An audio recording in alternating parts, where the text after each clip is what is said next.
समाज का सेवक रहा हो, समाज में परिवर्तन लाया हो, मनुष्य के अंदर आनंद और सुख उत्पन्न किया हो, मानवता और प्राणियों के दुख दर्द को समझा हो, ऐसे ही महापुरुषों की जयंती मनाई जाती है।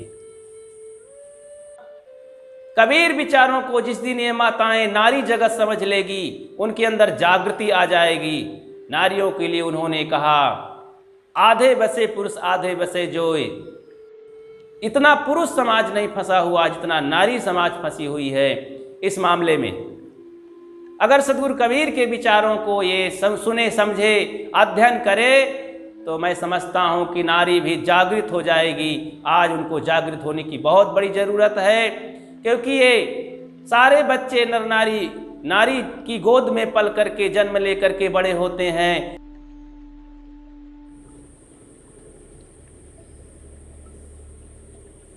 पूजनीय संत समाज, धर्म प्रेमी बंधुओं और श्रद्धामूर्ति देवियों,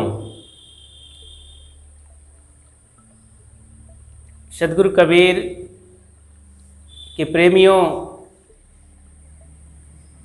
और उनके पढ़ने वाले भाइयों और विद्वानों, शिक्षकगणों, ये कबीर मास चल रहा है।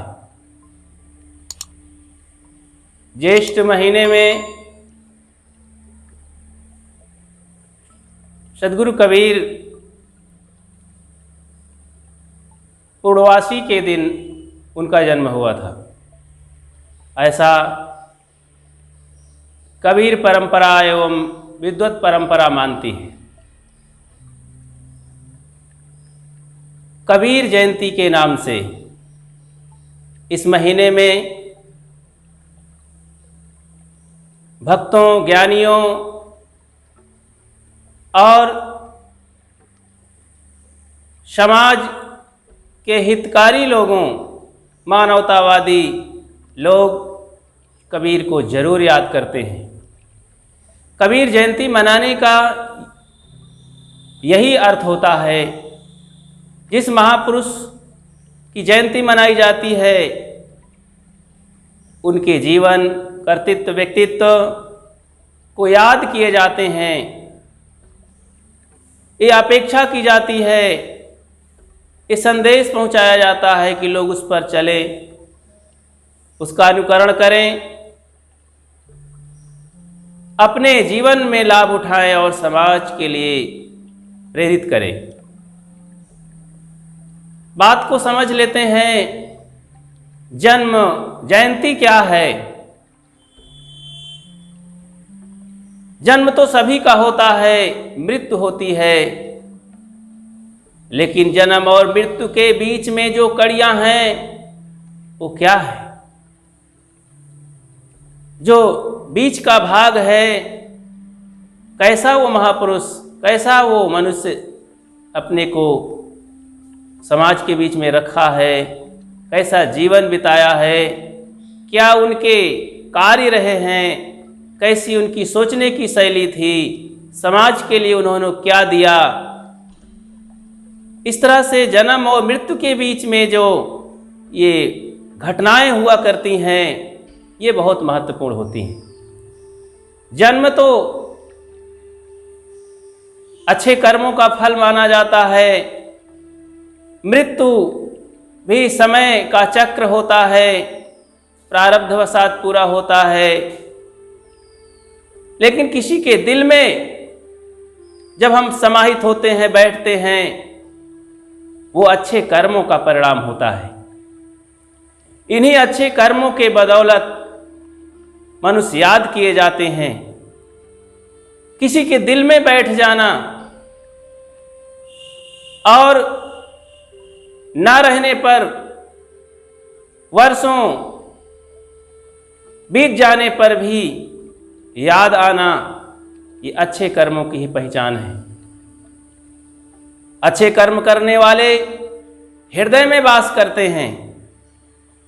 कुछ भौतिक उपलब्धियां होती हैं, विजय लोग उसमें प्राप्त करके कुछ ऐसे नाम होते हैं, बड़े बड़े पूरे विश्व में नाम आ जाता है उनका, वो केवल दिमाग में रहते हैं।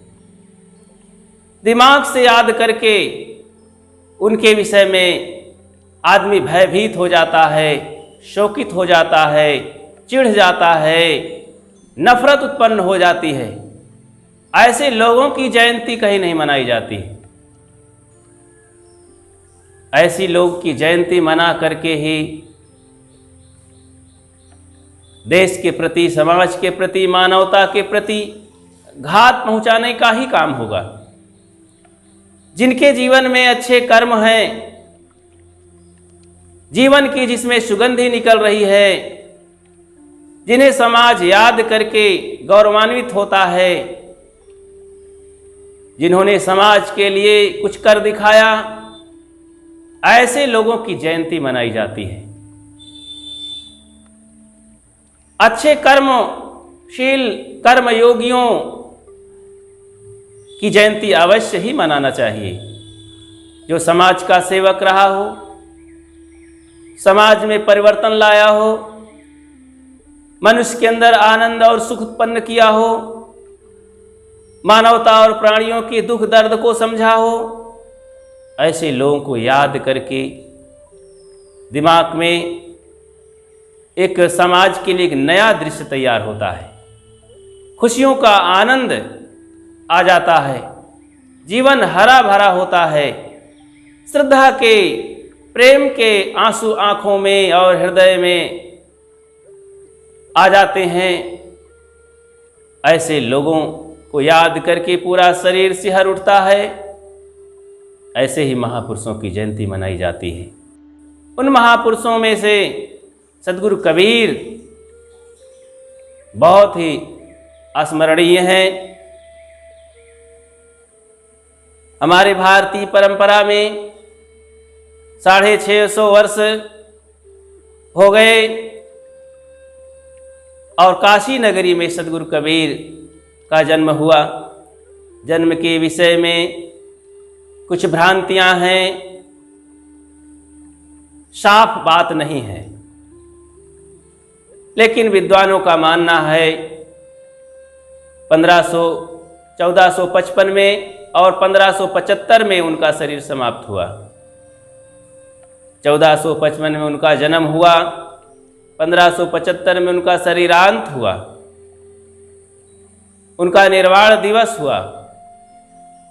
इसीलिए ज्येष्ठ महीने में कबीर को जगह जगह पूरे मास, पूरे महीने भर उत्सव मनाए जाते हैं। उनके संदेशों को उनके भक्त लोग, उनके प्रेमी लोग विद्यालयों में विद्यार्थियों को याद दिलाए जाते हैं।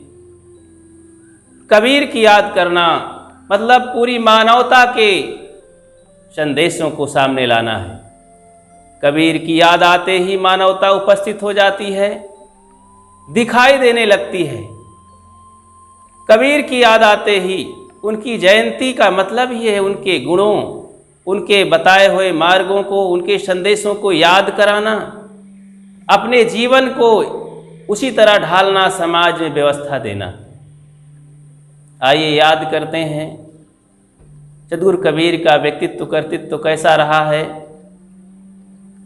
सद्गुरु कबीर समाज के लिए उन्होंने कहा, संतों के लिए कहा, जो जात पात की भावनाएं दिमाग में लोगों के भरी थी, उसके लिए उन्होंने फटकार लगाई। मानव से मानव प्रेम करे और उनको समझे। मानव से बढ़कर इस धरती पर कोई नहीं है। प्राणियों पर दया करो, लेकिन मानवता से प्रेम करो। मनुष्य से बढ़कर और कोई नहीं है। उनके अंदर पूरी मानवता के लिए प्रेम था। मानव के लिए जो अपराध का काम कर रहा था, वो चाहे धार्मिक लोग हों, चाहे राजनीतिक लोग हों, हिंसा कर रहे थे, दुख पहुंचा रहे थे, शोषण कर रहे थे, अपने समय में उन्होंने देखा कि देवी देवता के नाम पर इतना शोषण चल रहा है, जात पात के नाम पर लोगों को गिराया जा रहा है, छुआछूत के नाम पर, इन सब रिवाजों को, करतूतों को देख करके उनके दिल में बहुत पीड़ा हुई और उन्होंने अपनी वाणी जोर से लोगों के बीच में चौराहे पर कहना आरंभ किया, एक त्वचा हाड़ मलमूत्रा, एक रुधिर एक गूदा, एक बुंद से सृष्ट ची है, को ब्राह्मण को शूद्रा। सबका शरीर वही है, सबका खून वही है, सब लोग सुख शांति चाहते हैं, सबका शरीर एक नारी जात से पैदा हुआ है, उसी रास्ते से सब आए हैं, क्या फर्क पड़ता है? क्यों आखिर इतना भेद है, इतनी नफरत क्यों कर देते हैं मानव के प्रति? ये बहुत बड़ा अपराध है। हमें प्रेम से जीना चाहिए। पूरी मानवता एक जाति है, मानव जाति से बढ़कर, और सारी तथाकथित जातियां सब झूठी हैं। ये मनुष्य के कमजोर दिमाग का परिणाम है, तुच्छ दिमाग का परिणाम है, हीन भावना का परिणाम है। ये अज्ञान और पाप, ये हिंसा है। इसीलिए हमें प्रेम से जीना और करुणा से जीना, इसके लिए हमारे मन में भावना होनी चाहिए, दर्द होना चाहिए और इन सब चीज़ों से डरना चाहिए कि ऐसा पाप हम ना करें। सब मेहनत करें, सब यहाँ पर जीवन अच्छी तरह बिताएं और सदाचार के पथ पर चल करके, प्रेम के पथ पर चल करके अपने जीवन को सफल बनाएं। ये जीवन किसी के काम आ जाए, तभी तो जयंती मनाने का फल है। ऐसे संसार में बहुत से लोग हुए, पूरा जीवन उन्होंने समर्पित करके समाज के लिए और प्राणियों के लिए मालो मसीहा बनकर जिए। जयंती मनाई जाती है, ऐसे महापुरुषों की जयंती बहुत महत्वपूर्ण है। शास्त्र है और सभी भक्तों से और प्रेमियों से अपील है, पूरी मानवता से अपील है कि एक मास ही नहीं उनको याद किया जाए। जीवन के हर हिस्से में ऐसे महापुरुषों की याद करके हम एक अच्छा जीवन जी सकते हैं, समाज के लिए आदर्श स्थापित कर सकते हैं, अपने बच्चों के लिए, परिवार समाज के लिए एक नया रास्ता, एक सही रास्ता, कल्याणकारी और हितकारी मार्ग हम तय कर सकते हैं। क्योंकि इन महापुरुषों ने हमें जो रास्ता दिखाया, ये पूरी मानवता का सही सलामत था, जो हमें किसी गड्ढे की ओर नहीं, किसी गलत मार्ग के लिए नहीं, कि कोई नफरत का मार्ग नहीं, बल्कि कल्याणकारी मार्ग, प्रेम का मार्ग दर्शाए, राजमार्ग बताए, सही पूजा पाठ की विधियां बताई कि आत्मा की पूजा, प्राणियों की पूजा, ये सेवा ही पूजा है, ये कर्तव्य ही धर्म है। धर्म के नाम पर गुमराह समाज में बहुत हुआ। ऐसे सभी धार्मिकों से मेरी अपील है कि ये गुमराह करने वाली बात, समाज को बिगाड़ने वाली बात ना करें। कुछ अपनी इच्छाओं के चलते, कुछ लालच करते हुए, कुछ विकारी भावना को लेकर के आप ये अपराध कर बैठते हैं। धर्म के नाम पर, ईश्वर के नाम पर, देवी देवता के नाम पर, पूजा पाठ के नाम पर जो गलत कर्म किए और करवाए जाते हैं, हिंसा किए और करवाए जाते हैं, भोली भाली जनता का जो शोषण होता है, इसमें मानवता पिसती है, प्राणी जगत तबाह होता है, देश बर्बादी के कगार पर आ जाता है। और चारों तरफ दुख ही दुख दिखाई देने लगता है। आज धर्म के नाम पर इस वैज्ञानिक युग में भी बहुत समस्याएं हैं। लोगों के अंदर इतनी कमजोरियां हैं। बड़े बड़े धार्मिक मिशन संस्थाएं हैं, उन सभी मिशनों से निश्चित ही समाज का लाभ है, लेकिन बंधुओं, जो बीच बीच में उनमें विस्फोटक बातें हो जाती हैं, ईश्वर परमात्मा के नाम पर, अवतार के नाम पर, कल्याण के नाम पर लोगों को जो बिगाड़ा जाता है, जो उनके विवेक की हत्या करते हैं लोग, उनके अंदर सोचने की शैली को सर्वनाश कर देते हैं, उनको बुद्धू बने रहने के लिए मजबूर कर दिया जाता है ईश्वर परमात्मा के नाम पर। ये सब काम ना करें। आपका जीवन गुजर होगा, निर्वाह होगा। अरे धर्म के पथ पर चल करके क्या करेंगे? बहुत इच्छाओं के बहाव में तमाम सामग्री बटोर करके, धन बटोर करके लोगों को गुमराह कर रहे हैं। छोड़ो इस सारी इच्छाओं को। सदगुरु कबीर इसके लिए कहते हैं, चाह गई चिंता मिटी मनवा बेपरवाह, जिनको कुछ नहीं चाहिए सो साहन पतिसाह। इसी चाहना ने ही तो मनुष्य के जीवन को बर्बाद किया, पूरी मानवता को चौपट किया। धर्म के नाम पर जो धांधले गर्दी होती है, इन्हीं इच्छाओं के चलते होती है। जो ऐशड़ा होती है, पुत्र ऐशड़ा, वित्त ऐशड़ा, लोक ऐशड़ा, लोक में नाम हमारा हो जाए, सारी जनता हमारे सब चेले हो जाएं, ये भारत का सब पैसा, देश का पैसा सब हमारे ही हाथ में आ जाए, वित्त ऐशड़ा, धन इकट्ठा हो जाए। ये जो इच्छाएं हैं, ये जो तृष्णाएं हैं मन में, ये मनुष्य व्यक्तिगत जीवन के लिए सर्वनाश का घर है। ऐसे मनुष्यों को कभी शांति नहीं मिलती है, कभी उनमें संतत्व, कभी गुरुत्व नहीं आ सकता है। ऐसे आदमी धार्मिक हो ही नहीं सकते। धार्मिक उन्हें कहा जाता है जो अपने कल्याण के लिए, अपनी शांति के लिए सदाचार के पथ पर चलते हैं और दूसरे को ही प्रेरणा देते हैं। ऐसे लोग ही धार्मिक हो सकते हैं। धर्म के नाम पर कपड़ा पहनना, धर्म के नाम पर बातें करना, धर्म के नाम पर लोगों को भक्त बनाना और बहुत बड़ा अपने को गुरु सिद्ध करना, अवतारी सिद्ध करना, ऐसे लोगों के चलते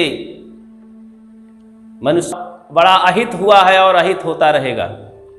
इसलिए ऐसे धार्मिक महापुरुषों, बंधुओं से, लोगों से, समाज सेवकों से मेरा ये निवेदन है, विनम्र निवेदन है कि कृपया है मानवता के प्रति जो अपराध हो रहा है इसे बंद करें। सहज जीवन जिए। सदगुरु कबीर ने कहा है, सहज जीवन जियो, संतो सहज समाधि भली। और उन्होंने कहा, मानुष होई के नाम हुआ, मनुष्य हो करके यहाँ पर हम रहें और कुछ ना करें। मनुष्य से जो बढ़ करके अलग हो करके जीने का प्रयास किया, केवल अत्याचार किया, भ्रष्टाचार किया, बस मनुष्य बन जाए ये पर्याप्त है। किसी शायर ने लिखा है, फरिश्ते से बेहतर है इंसान बनना, मगर इसमें पड़ती है मेहनत ज्यादा। फरिश्ते से, अरे बाहर की कोई उपलब्धि हम ना पाएं, केवल मनुष्य बन जाएं।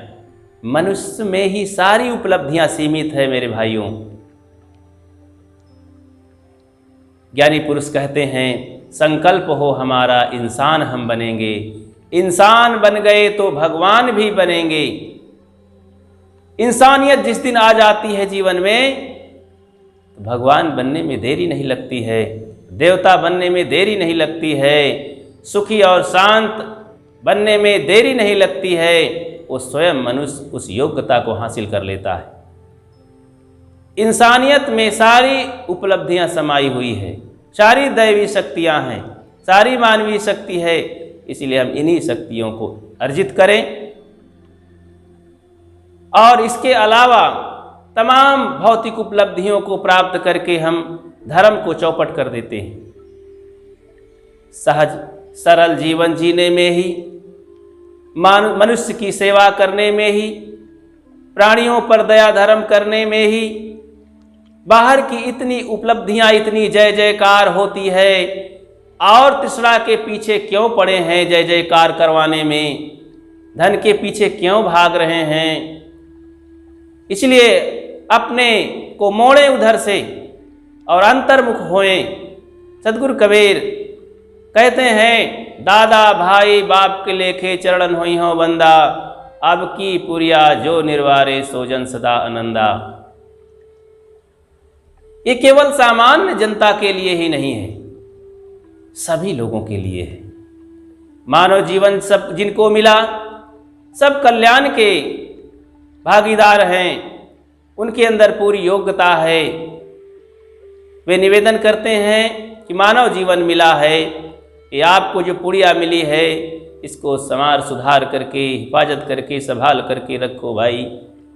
उनकी विनम्रता है कि मैं तुम्हें भाई कह दूं, दादा कह दूं, भैया कह दूं, आप इस जीवन को सफल बनाएं। सबसे बड़ा धर्म होगा, सबसे बड़ा कर्तव्य होगा, सबसे बड़ी समाज सेवा होगी जब हम ईमानदारी से काम करना चालू करते हैं, किसी प्रकार की ऐशड़ा में नहीं पड़ते हैं, अपना कल्याण करते हैं और दूसरे के लिए भी सोचते हैं, तो सबसे बड़ी सेवा होती है बंधुओं। ये महान सेवा है। अपने कल्याण के लिए जब हम सोचते हैं, वहीं से ईमानदारी स्टार्ट होती है, आरंभ होती है। अपना कल्याण हम नहीं सोचते हैं, इसलिए गलत करने के लिए हम तत्पर हो जाते हैं और डरते नहीं हैं। यही भगवान को मानने वाले लोग, ईश्वर परमात्मा को ध्यान जाप करने वाले, ये डरते नहीं अपने ईश्वर से और गलत कर बैठते हैं। तो बाहर के भगवान की पूजा एक बाह्य पूजा है, सामान्य मनुष्यों का काम है। हम भीतर के परमात्मा के पास चले। इसके लिए सदगुरु कबीर कहते हैं, पूरब दिशा हरि को बासा, पश्चिम अल्लाह मुकामा, दिल में खोज दिलहि माँ खोजो, यह करीमा रामा। वे कहीं खोजने के लिए नहीं कहते हैं। प्यारे भाइयों, हम सब लोग कहाँ खोजते फिरेंगे? मृग की तरह चारों दिशाओं में भागते रह जाएंगे, जंगल जंगल और जंगल झाड़ी में भागते रह जाएंगे, कस्तूरी मिलेगी नहीं। इस संसार में तमाम माने हुए तीर्थ स्थलों में और तमाम मजहबों में भागते रह जाएंगे, कहीं मिलने वाला नहीं वो परमात्मा, वो शांति। वो तो अपने पास है, अच्छे कर्मों में है। अच्छे कर्म करके, दया धर्मशील का व्यवहार करके, सेवा करके समाज की, करुणा करके समाज की, हम लोगों के दिल में बस सकते हैं। जिन्होंने ऐसा काम किया, हजारों साल के इतिहास में सबके दिल में बस गए हैं। आज उनकी याद करके, उनकी जयंती में सम्मिलित हो करके आंखों में आंसू और शरीर में सिहरन होती है, हृदय गदगद हो जाता है। उनके कर्मों के परिणाम आज हमें आनंद से हिलोरे दिलाते हैं।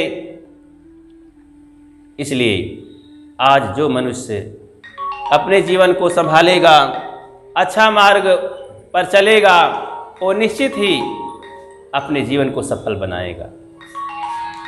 सदगुरु कबीर पूरी मानवता के लिए इंकलाब किया। उन्होंने केवल वाणी ही नहीं, पूरा जीवन उसी में ओतप्रोत कर दिया। वे किसी भी पहलू की बात करते हैं, छुआछूत की बात करते हैं जब, तो उसके लिए सही मार्ग देते हैं। ईश्वर परमात्मा की बात करते हैं तो सही रास्ता देते हैं कि आपके अंदर वो शक्ति है, बाहर मत भटकें। तमाम छुआछूत और अंधविश्वास की बात करते हैं। आज जो देवी देवता भूत प्रेत के नाम पर, जादू टोना के नाम पर और शकुन अपशकुन के नाम पर, लगन मुहूर्त के नाम पर समाज को इतना गुमराह कर दिया गया। आज शिक्षा और वैज्ञानिक युग में भी इतना भटकाव क्यों है? सोचो जरा, इस भटकाव से निकलना होगा, इस दलदल से निकलना होगा हमें। कभी भी हम उबर नहीं सकते हैं, इसलिए निकलने का प्रयास करें। और उन भाइयों से मेरा निवेदन है, इसका जो पुष्टिकरण करते हैं, इसका जो बढ़ावा देते हैं, अंधविश्वास का, पाखंड का, छुआछूत का, उन भाई बहनों से मेरी अपील है कि ये पाप हत्या ना करें, ये अपराध बंद करें। ये सब झूठा जालसाज है। अरे भाई, मेरा निवेदन है कि आपका जीवन गुजर होगा, आप ये तमाशा, ये धंधा क्यों बनाकर बैठे हैं? मनुष्य पर दया करके उसको जीने दीजिए, उसको गिरते हुए से उठाइए, गिराने का प्रयास ना करिए। सोते हुए को जगाइए, उसके अंदर सही सोचने का तरीका पैदा कीजिए, वे आदमी विवेक कर सके, अपनी शक्ति को जागृत कर सके, वो काम करें। वही धार्मिक है, वही धार्मिक गुरु है। किसी मनीष ने कहा है, गुरु पीर वही हो सकता है जो हृदय में दिखला दे खुद ही में, खुदा पीर उसे कहते हैं। जो भीतर हमारी शक्ति को जागृत कर दे, भीतर परमात्मा को दिखा दे, भीतर देवता को दिखा दे। सदगुरु कबीर ने तो कहा, ये घट भीतर सब कुछ है, यही घट भीतर में 7 समुंदर हैं, यही भीतर में सोना चांदी है, ये घट के अंदर ही सुख शांति है, यही घट के अंदर स्वर्ग है, तीर्थ है, इस घट के अंदर ही सब कुछ है, सुख शांति मुक्ति शांति है, यही में गुरु हमारा, संतो अधा धुंध अंधियारा। बंधुओं, तो हम सही कर्तव्य में अपने जीवन को लें। कबीर जयंती हमें यही सिखाती है। सदगुरु कबीर की याद हमें जब आती है तो संसार में एक मानवता की मूर्ति दिखाई देती है। उनकी बातों में वेद शास्त्र, एक 5वां वेद सामने दिखाई देता है। आज सभी सज्जनों को, माता बहनों को पढ़ना चाहिए। सदगुरु कबीर का जो मौलिक ग्रंथ बीजक है, उनकी अनुभव बाणी है। उन्होंने समाज के लिए जो दिया, जो कहा, जो बताया, उनका ग्रंथ बीजक। बीजक में सहज जीवन जीने की कला बताई जाती है, जीवन निर्वाह की कला बताई जाती है, आत्मचिंतन है, देवी देवता और भगवान ईश्वर परमात्मा भक्ति क्या है, धर्म के सारे पहलुओं को उसमें उद्गारा जाता है। साफ साफ, कोई भ्रांति नहीं, साफ सुथरा ग्रंथ है। ऐसे ग्रंथों को जरूर पढ़ें और अपने जीवन में आचरण करें। वह 5वां वेद है, उसमें कोई जंजाल नाम की चीज नहीं है। केवल मनुष्य और मनुष्य के हित की बात, मनुष्य के प्रेम की बात, मनुष्य की जागृति की बात की जाती है। इसलिए ऐसे महान ग्रंथ को घर घर में रखना और सभी लोग उसको पढ़ें और जीवन में आचरण करें। अपने बच्चों के लिए भी संदेश पहुंचाएं। ये कबीर की जयंती मनाने का अर्थ है। आज इसकी बहुत बड़ी जरूरत है जीवन सफल बनाने के लिए। सदगुरु कबीर को जब याद करते हैं तो दुनिया के सभी महापुरुष सामने दिखाई देते हैं, जिन्होंने क्रांति की, जिन्होंने स्वयं चिंतन किया, जिन्होंने समाज के लिए ख्याल किया, सेवा की। सदगुरु कबीर की याद आते ही पूरा काल से हमारा जो इतिहास है, शुक्रात की याद आती है, लाओत्से की याद आती है, और तथागत की याद आती है, और महावीर स्वामी की याद आती है, संत ईसा की याद आती है। ये सारे महापुरुष, दुनिया के सभी धार्मिक आध्यात्मिक महापुरुष, समाज सेवक, सभी सदगुरु कबीर के विचारों में समाये हुए हैं। इसीलिए तो महापुरुषों ने, विद्वानों ने लिखा कि कबीर का पांव हाथी का पांव है, कबीर का व्यक्तित्व सागर के समान है। जैसे हाथी का पैर जहां पड़ जाता है जमीन में, एक बहुत बड़ा चिन्ह बन जाता है, उसमें संसार के तमाम प्राणियों का, अधिकतम प्राणियों का पैर डूब जाए, लेकिन हाथी के पैर से बड़ा उनका नहीं होता है, सभी पैर डूब जाते हैं। तो सद्गुरु कबीर का जो विचार है अथाह सागर है, इतना फैला हुआ विशाल है कि सभी विचारकों के विचार समाहित हो जाते हैं। कहीं कोई टिप्पणी करने की जगह नहीं होती है, कहीं कोई संदेह करने की जगह नहीं होती है।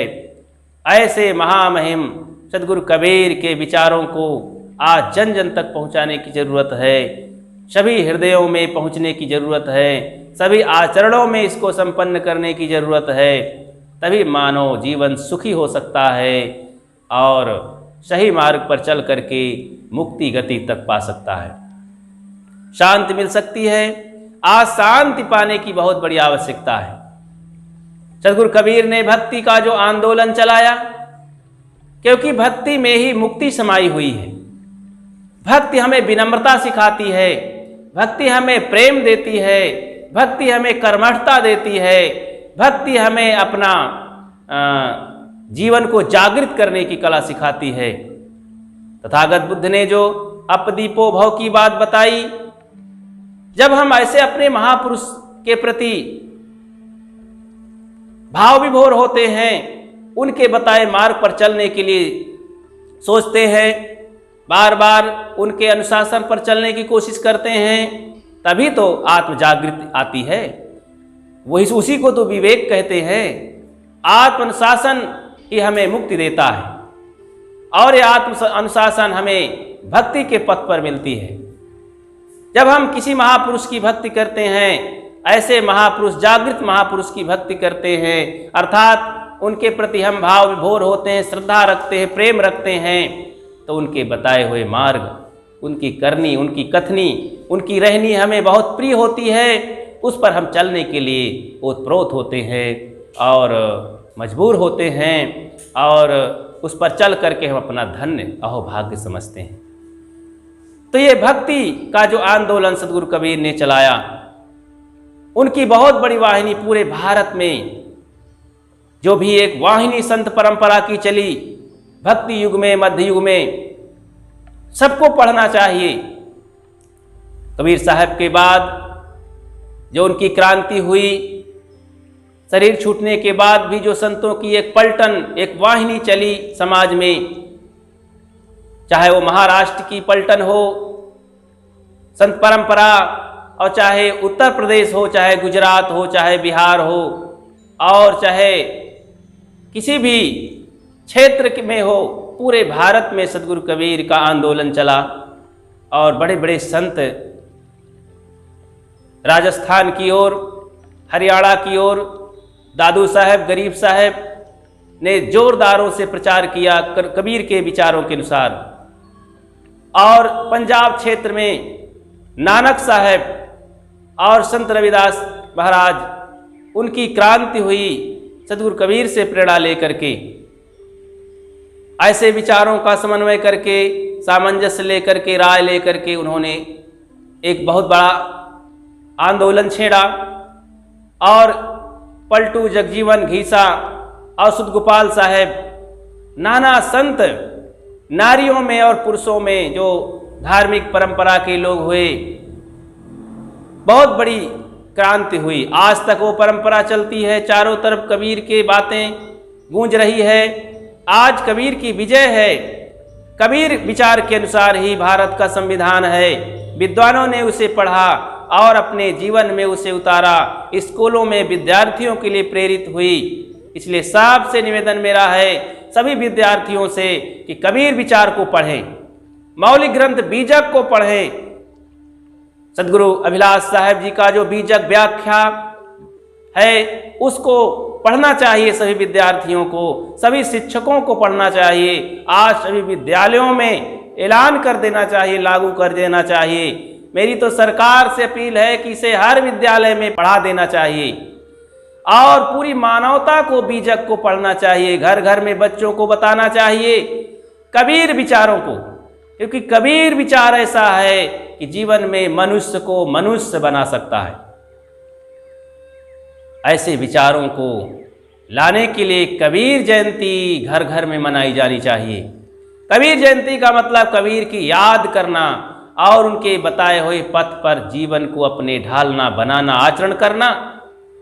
कबीर विचारों को जिस दिन ये माताएं नारी जगत समझ लेगी, उनके अंदर जागृति आ जाएगी। नारियों के लिए उन्होंने कहा, आधे बसे पुरुष आधे बसे जोए। समाज ऐसा कहा करके याद दिलाया, ये नारी शक्ति समाज का आधा हिस्सा है। आधा हिस्सा पुरुष है तो आधा हिस्सा नारी है। नारियों को कमजोर बना करके देश की सुरक्षा और देश को उन्नतशील नहीं बनाया जा सकता है। मनुष्य इसमें सर्वांग नहीं हो सकता है, विकलांग ही रहेगा। आधा हिस्सा समाज का नारी है। नारी जाति को जागृत होने की बहुत बड़ी आवश्यकता है। आज शिक्षा से कुछ नारियां जागृत हुई हैं, लेकिन उनके पास संस्कार की कमी है। हमें संस्कार लेने के लिए आध्यात्मिक जीवन जीना चाहिए, सदगुरु कबीर के विचारों को पढ़ना चाहिए। अंधविश्वास से जो आज नारियां ग्रसित हैं, तमाम तरह की उनके अंदर पूजा पद्धतियों, आडंबरों से उनका दिमाग भरा हुआ है और भयों से दिमाग भरा हुआ है। आज भी उनके अंदर कमजोरी भरी हुई है। पढ़ लिख करके भी वे अपने को पूर्ण रूप से इंसान नहीं समझ पा रही हैं। ईश्वर, परमात्मा, देवी देवता, भूत प्रेत, जादू मंत्र, टोना टोटका में फंसी पड़ी हैं। इतना पुरुष समाज नहीं फंसा हुआ जितना नारी समाज फंसी हुई है इस मामले में।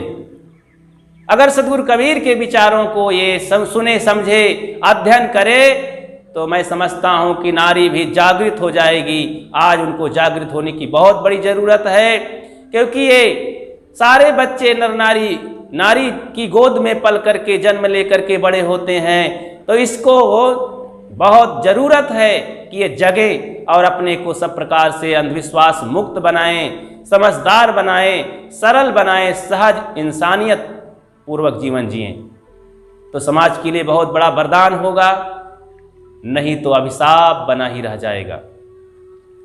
इसलिए हमें नारियों को जगाने के लिए, आगे बढ़ने के लिए, संस्कारित करने के लिए साथ देना चाहिए और खुश होना चाहिए। ये कार्यक्रम होने चाहिए। तो सदगुरु कबीर के विचारों में पूरे जनमानस के लिए, वो चाहे बूढ़ा हो, जवान हो और बच्चे हों, नर नारी हों, देशी विदेशी हो, गरीब अमीर हो, सभी के लिए बल है, ताकत है, सभी के लिए ऊर्जा है।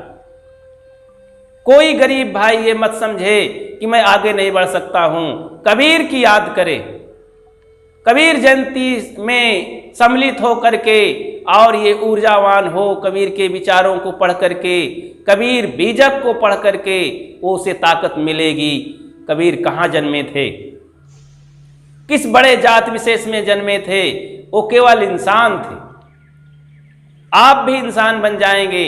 कबीर कहीं ईश्वर परमात्मा को खोजे नहीं थे, कहीं किसी तीर्थ में नहीं गए थे, किसी भूत प्रेत जादू मंथन का उनके अंदर डर नहीं था। उन्होंने कहा, जंत्र मंत्र सब झूठ है, मत भरमो सब कोय।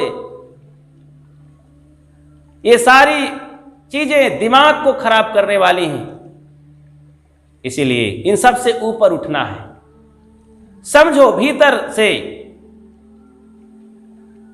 सारे वासनाओं को दग्ध करके, मन इंद्रियों पर विजय प्राप्त करके, अपने मनोविकारों को नष्ट करके हम सहज सरल जिंदगी जी सकते हैं।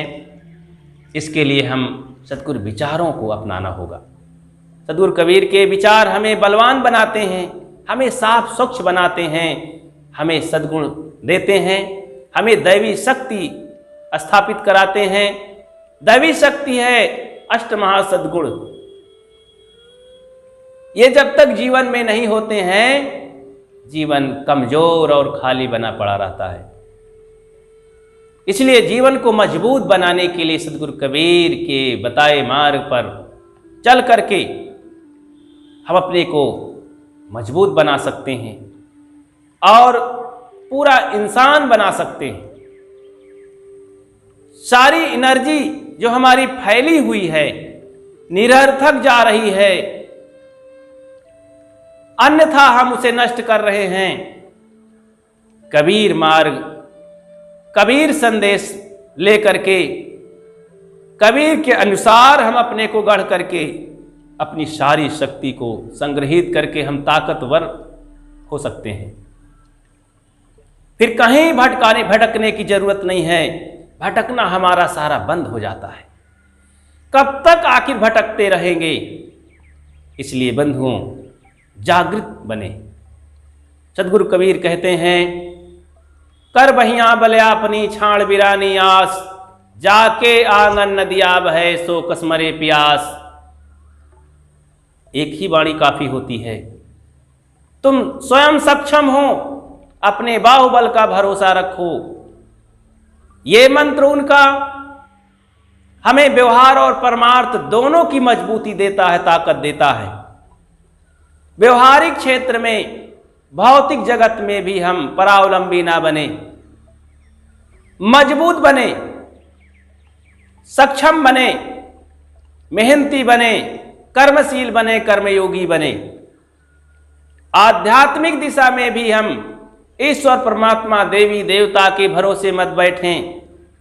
अपनी मन इंद्रियों पर विजय प्राप्त करके मनोविकारों को धो करके अपने हृदय को साफ सुथरा करें और प्राणी जगत, मानव जगत की सेवा करें। अपने कर्तव्य को निभाएं। कर्तव्य ही पूजा है, धर्म है। जब हम अपने कर्तव्य को निभा लेते हैं, वहीं पर शांति स्थापित होती है, वहीं पर मुक्ति विराजमान होती है। और ये काम हमें मिलेगा जब हम पूरी मानवता को अपने जीवन में उतार लेंगे, उन सद्गुणों को आचरण करेंगे। और इसकी प्रेरणा हम सहज ढंग से सदगुरु कबीर के विचारों में पाएंगे। ऐसे संतों के पास जाएं, ऐसे ग्रंथ पढ़ें और ऐसे विचारधारा चिंतनशील अपने को बनाएं। संकुचित विचारधारा में ना पड़े, जरा विस्तार करें। इसलिए मैं यही निवेदन करना चाहता हूं, कबीर की जयंती का मतलब है कबीर की बातों को याद करके अपने जीवन में उतारना और वैसा आचरण करना, समाज के लिए एक आदर्श स्थापित करना, एक सेवा देना, ये बहुत बड़ा कर्तव्य होगा। और यही कबीर जयंती मनाने का अर्थ है। मैं सदगुरु कबीर के चरणों में अपने को नमन करता हूँ और उनके चरणों में वंदन करता हूँ कि उनके पथ पर चल करके हम सब अपना कल्याण करें। बोलिए सदगुरु देव की जय।